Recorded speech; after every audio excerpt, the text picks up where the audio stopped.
ভাষণ শুনবো আমাদের বিদ্যালয়ের প্রধান শিক্ষক। নমস্কার। আজ 30শে সেপ্টেম্বর সোমবার 2024 সাল। এই দিনটা খুবই আমাদের কাছে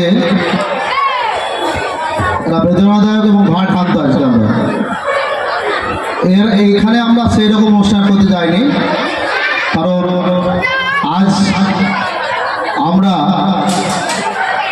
আমাদের একটা এই বড়োয়ার নিত্যগোপাল শিবানওয়ালা উচ্চ বিদ্যালয়ের একটা অ্যাসেটকে আমরা বিদ্যালয় থেকে আমরা অবধি দিচ্ছি। ঠিক আছে, প্রথমেই আমি আজকে অনুষ্ঠানে আমাদের আজকে প্রণববাবু অনুষ্ঠানের মধ্যমণি প্রণববাবুকে আমার বিদ্যালয়ের পক্ষ থেকে অজস্র ধন্যবাদ। আমাদের মধ্যে উপস্থিত হয়েছে বিদ্যালয়ের প্রাক্তন সহকারী শিক্ষক বিশ্বনাথবাবু।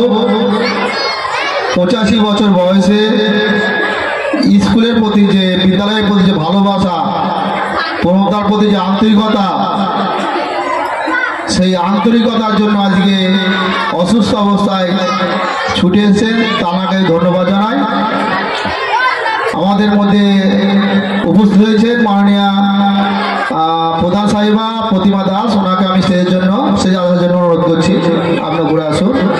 এবং বাসাদা, আপনার উপরে আসুন।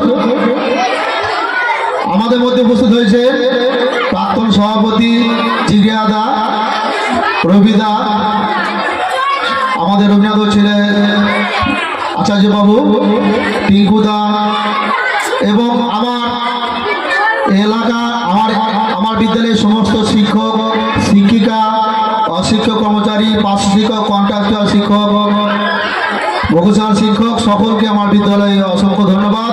ধন্যবাদ জানাই আমার ছাত্রছাত্রীদের, যারা আমাদের বিদ্যালয়ের মূল অংশ। আমাদের মধ্যে এসেছেন প্রধান সাহেবা ও আমাদের বাসাল সাহেব, ওনাকেও বিদ্যালয়ের পক্ষ থেকে অজস্র ধন্যবাদ।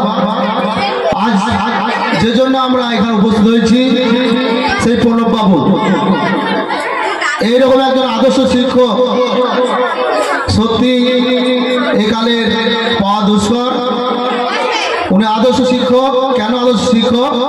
ওনার আমার এই বিদ্যালয়ে যোগদান করার বহু পূর্বে থেকে আমাদের সঙ্গে এই যে অফিসে দেখা হতো, ওনার সঙ্গে নিয়মিত কথা বলতাম।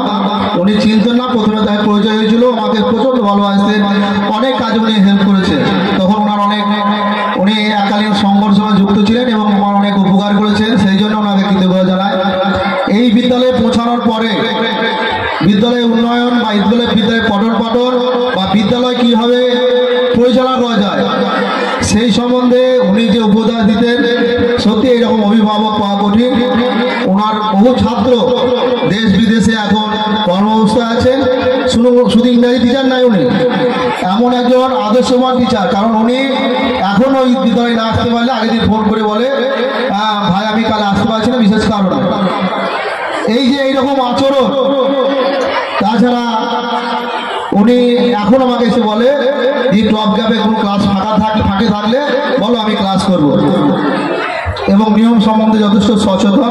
উনি ঠিক টাইমে আসেন, ঠিক টাইমে যাওয়ার চেষ্টা করেন, স্কুলটা যাতে ভালো চলে। স্কুলে শুভাকাঙ্ক্ষী এবং যেভাবে অ্যাপ্লিকেশনগুলো লেখেন, সত্যি ইংরাজির মধ্যে নতুন নতুন ওয়ার্ড পাওয়া যায়।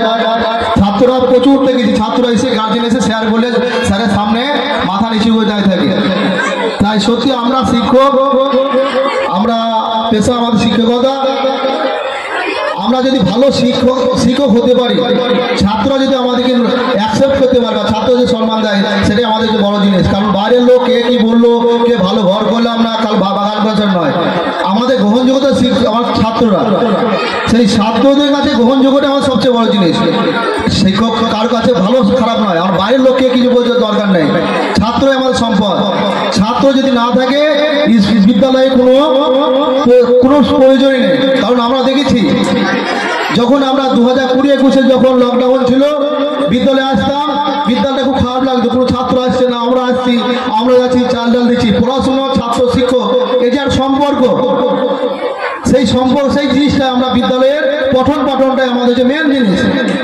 কিন্তু বর্তমানে আমরা এখন সরকার বিভিন্ন অনেক প্রোগ্রাম আছে সেটা করতে হয়, তার সঙ্গে পড়াশোনা যত চেষ্টা করি এই স্কুলে পঠন পাঠনটা ঠিক রাখতে চেষ্টা করি। তাই প্রণববাবু এখান থেকে একবার হেডমাস্টার হয়ে গিয়েছিলেন, কিন্তু স্কুলের প্রতি ভালোবাসার জন্য মনোরম ভাই আবার চলে এসেছেন। এইরকম প্রণববাবু আসবেন, টিচার যাবে, কিন্তু এরকম প্রণববাবু পাওয়া যাবে কিনা সত্যি বলা খুব দুষ্কর। তাই আমার মন খুবই ভারাক্রান্ত যে প্রণববাবুর মধ্যে শিক্ষক হয়তো কালকে বলতে পারবো না যে প্রণবদা একটা চিঠি লিখে দেন, তো প্রণবদা ক্লাস করে আসছি, দুটো বড় ক্লাস করে আসছি, এসে বলছি ভাই আসছি। যাই হোক প্রণববাবুকে আমরা আমাদের বিশেষ তো আমরা সবাই আমাদের বিদ্যালয়ের সমস্ত শিক্ষক প্রণববাবুকে অভিভাবক হিসেবে জানে। প্রণবদাকে যথেষ্ট আমরা সম্মান দিই, প্রণবদাকে ভালোবাসি। প্রণবদা আমাদের সম্পর্ক রাখবে, প্রয়োজনে প্রণবদাকে ডাকবো, প্রণবদা যখন সময় পাবে আসবেন। মানুষের আমাদের শিক্ষক তিনটা জীবন থাকে, একটা বাল্যকাল, পড়াশোনা, তারপরে আমরা অবসর গ্রহণ। আজ সেই নিয়মের কালে আমাদের অবসর দিতে হচ্ছে, কিন্তু এটা সত্যি খুব খারাপ যে লাগছে আমাদের যে প্রণববাবুর মতো ছেলেদের টুয়েলভে ছেলে এসে বলে স্যার প্রণব স্যার আসেনি, টেনের ছেলেমেয়েরা বলে স্যার প্রণব স্যার ক্লাস দেন, সেভেনের ছেলেমেয়েরা বলে স্যার প্রণব স্যার ক্লাস দেন। সে যে এই ক্লাস নেওয়ার একটা আন্তরিকতা, অনেকেই ক্লাস করতে চায় না, স্যার ও ক্লাস করবো না, কিন্তু এই প্রণব স্যারের মতো টিচারের যে ক্লাস করার যে আন্তরিকতা, এটা আমাদের খুবই ভালো লাগে। তাই প্রণববাবুর মতো একজন টিচারকে আমরা কালের নিয়মে যে অব্যাহতি দিচ্ছি, সেই জন্য আমরা কিছু করতে পারবো না, নিয়মের কারণে আমাদের একটা সম্বোধনা দিতে হয়, সেই সম্বোধনা দিচ্ছি।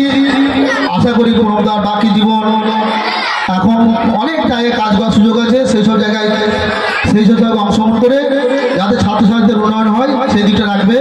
এই বলে আমি সকলকে আবার ধন্যবাদ জানাচ্ছি, বিশেষ করে প্রণবদাকে ধন্যবাদ জানাচ্ছি। আজকের আমি এই বক্তব্য শেষ করছি। ধন্যবাদ মাননীয় প্রধান শিক্ষক, তার অন্তরের অন্তঃস্থল থেকে তার মনের কথা ব্যক্ত করেছেন এবং তার সঙ্গে সত্যি আমরা সবাই একমত। কারণ আজকে প্রণবদার শেষ দিন, কাল পর্যন্ত তিনি যথাযথ নিয়মে সঠিক সময় বিদ্যালয়ে এসেছেন।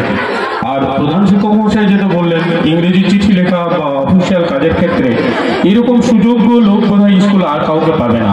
তার যে অবদান, তার যে এই স্কুলের প্রতি দায়বদ্ধতা, ভালোবাসা, আমরা প্রতি মুহূর্তে তার অভাব অনুভব করবো আজ থেকে।